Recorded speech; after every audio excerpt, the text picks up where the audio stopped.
డబ్బు వెచ్చించి ప్రైవేట్ కాలేజీలో చదువుకునే స్తోమత లేక ఆ విద్యార్థులు ప్రభుత్వ కాలేజీలో చేరారు.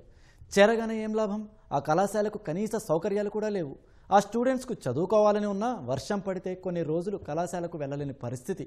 చినుకు పడితే చెరువులా తయారయ్యే ఆవరణం, గదిలో పాములు, విషపురుగులు తిరుగుతూ ఆందోళనకు గురి చేస్తున్న ప్రభుత్వ డిగ్రీ కళాశాలపై ఈటీవీ ప్రత్యేక కథనం.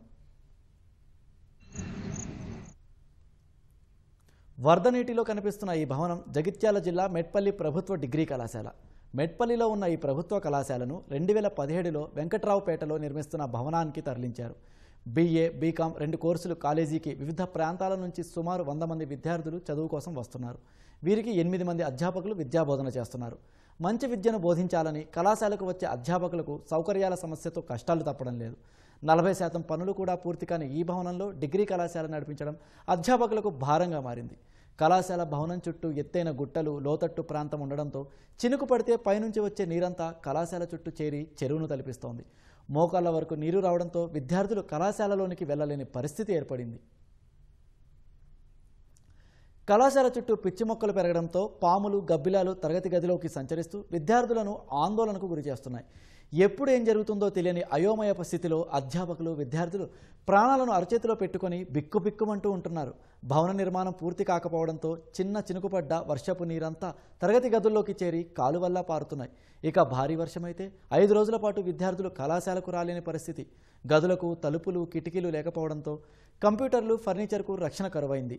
కళాశాల నిర్మాణం పనులు పూర్తి కాకపోవడంతో ప్రవేశాల సంఖ్య రోజురోజుకు పడిపోతోందని అధ్యాపకులు ఆవేదన వ్యక్తం చేస్తున్నారు.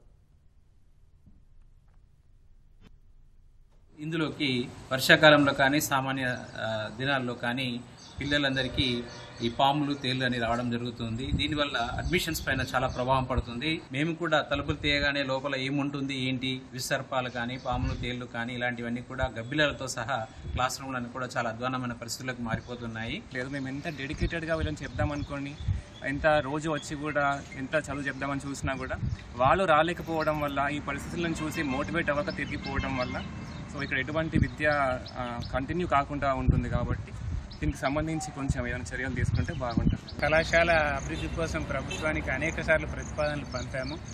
ఈ కళాశాలను బదిలీ అయినా చేయండి, లేదా కళాశాలకు భవనాన్ని అయినా నిర్మించండి. అందుకోసం ప్రభుత్వం నిధులు మంజూరు చేయాలని చాలాసార్లు వినతి పత్రాలు పంపినాము.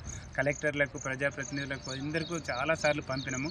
కానీ ఇప్పటికీ ప్రభుత్వం నుంచి ఎలాంటి స్పందన రాలేదు. పూర్తిగా నీళ్లు నిండిపోవడంతో వాహనాలను బయటకు మనుషులే, విద్యార్థులే బయటకు ఎత్తుకొని వచ్చినటువంటి సంఘటనలు కూడా ఉన్నాయి. మరి కళాశాలను అభివృద్ధి పరచాలని, ఈ చెరువులాగా ఉన్నటువంటి పరిస్థితిని దూరం చేయాలని ప్రభుత్వానికి విజ్ఞప్తి చేస్తాం. పేద విద్యార్థుల ఉజ్వల భవిష్యత్తు కోసం ఏర్పాటు చేసిన మెట్పల్లి ప్రభుత్వ డిగ్రీ కళాశాల పరిస్థితి ఇది. ఇప్పటికైనా సంబంధిత అధికారులు పట్టించుకొని కళాశాల పూర్తి నిర్మాణం, విద్యార్థులకు కావాల్సిన సౌకర్యాలను కల్పిస్తే ప్రవేశాల సంఖ్య మరింత పెరిగే అవకాశం ఉంది.